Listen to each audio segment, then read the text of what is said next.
Good morning. It's Friday morning. Good morning, Parker Posse. Guard dog on duty. I wanted to bring up something real quick, especially for those who are members of the Parker Posse who are veterans. You know, I briefly touched on you guys going and checking out Project 2025 during election time, but if you are a veteran, you need to read this for yourself. I'm going to hit some highlights, and I am actually reading from the Dispatch, and it's the the title of the paper is Assessing Claims About Project 2025 Proposed Cuts to Veterans. Okay, so this first, I want to put this on here. Let me see if I do it like this. The post about Project 2025 veteran policies include 4 of the 229 policy recommendations made in the budget blueprint for the fiscal year 2023. Even though these policies do not appear in the mandate for leadership, the graphic lists them beneath a headline reading Project 2025 Veteran Cuts. Okay, so to simply put it, there are about 4 of them. I'm just going to read them off briefly, but you can go back and read this article. The first recommendation would eliminate simultaneous receipt of both retirement pay and disability compensation. Since 2003, some veterans have been eligible to receive both disability and retirement concurrently. This recommendation would return concurrent pay rules to their pre-2003 state, meaning that you would not be able to receive both if you are right now receiving retirement pay and disability. The second recommendation would remove VA enrollment for veterans who have no compensable service-connected disabilities and annual incomes above a certain national threshold. Annual income, y'all hear that? Because the VA can only add as many new enrollees each year as its funding allows, veterans are sorted into 8 different enrollment priority groups, depending on factors including their service history, disability rating, income level, and qualifications for Medicaid. The budget blueprint recommends ending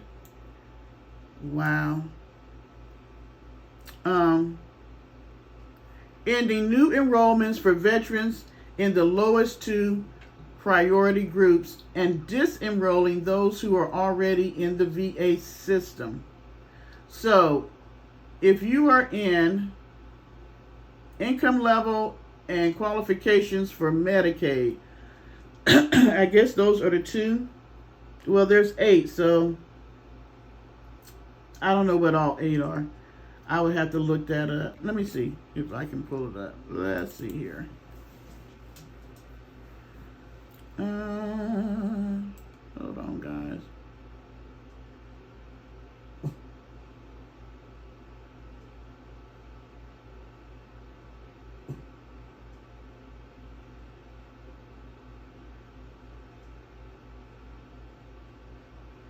Okay, so there's different qualifications you have to meet for each group. So, like group 1, you have a service-connected disability that we've stated as 50% or more disabilitating. You know what? Let me just go down to the last 2. And in this article, it will give you a blue hyperlink that you can go and you can pull up these 8. So, that's priority 6, 7. Okay, 7 and 8. These would be the 2 that they would look at as far as eliminating you. Your gross household income is below the geographical adjusted income limits for where you live.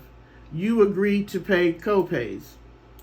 Your gross household income is above VA income limits and geographically adjusted income limits of where you live, and you agree to pay copays. So, pretty much is going to determine, because it says The budget blueprint recommends ending new enrollments for veterans in the lowest two priority groups and disenrolling those who are already in the VA system. So if you're in the VA system and you're now paying copays and you are in that income limit, you could possibly lose your disability benefits. This is horrible. The third policy change would exclude 7 conditions from the disability compensation that the U.S. General Accounting Office determined are not likely to be caused or made worse by military service, such as multiple sclerosis and Crohn's disease. Wow. Oh my gosh. Fourth, the blueprint recommends implementing a 10-year time limit on initial disability compensation applications. There is currently no limit on how long after retiring from military service a veteran can apply for disability benefits, which, according to Heritage, may lead to the VA covering disabilities that occurred after military service was completed. Now, you know what? That's a bunch of shit. Because when they send you to war and all these different things happen to you, there's no time limit on how long it's going to take you to deal with your PTSD or the loss of a limb or anything else that has happened to you, the sexual harassment. I mean, there are so many things I could go over, but there's a 10-year limit on when you can apply. And that would have gotten me. Had this been already been in service, that would have gotten me, because I did not apply for disability right after I got out because I was young and I didn't even know half of what was going on with me. Oh my gosh.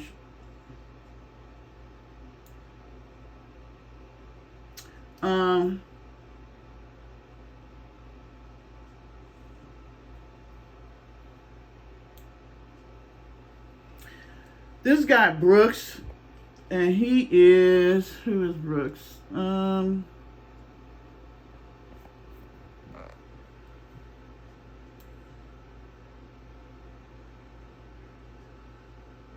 This plan chapter, if you go to 2025, there's a whole chapter about veterans.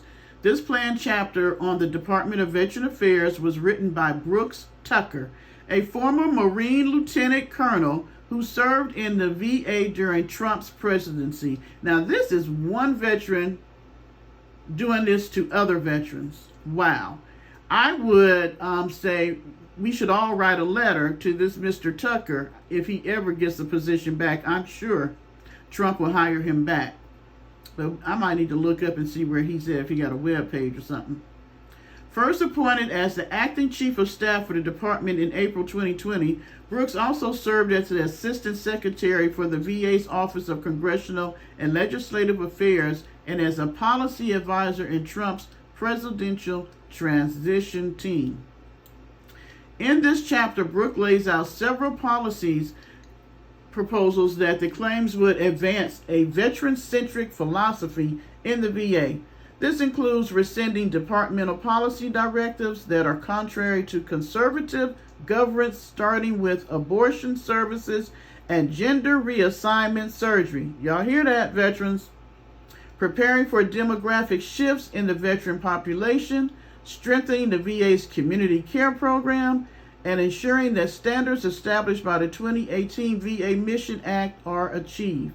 Now, I just wonder what this whole preparing for demographic shifts means. The chapter also advocates for reforms to the Veteran Benefits Administration. These include automating the claims adjustment process to provide benefits more quickly and using new tools and training to prevent fraud.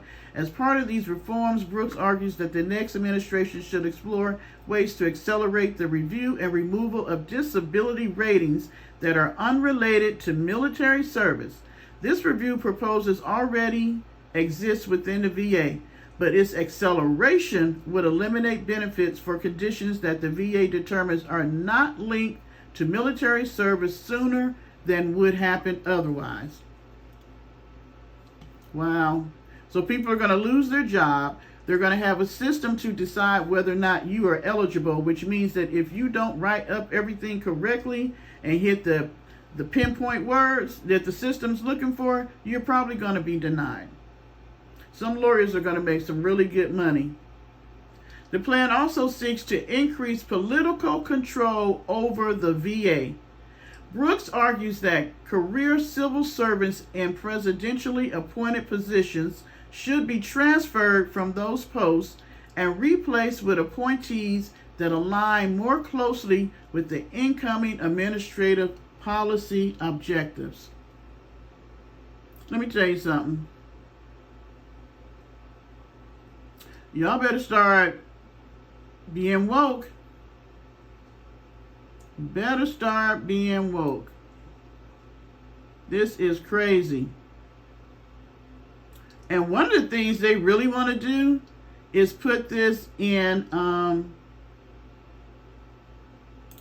take it out of the government's hands, but put it like they've done the prisons. Put it where it's privately owned. They want to have the VA being part of a private institution, meaning that people who have no allegiance or could care less about veterans, because the bottom line is going to be about money, because they're going to be dealing with federal contracts and funding, which means they're going to try to keep as much as they can. They think there's corruption and all this stuff now underneath a governmental system, but you privatize it. And you see how much corruption is going on. Look at our prison system. People don't even get decent food because they're trying to keep more money.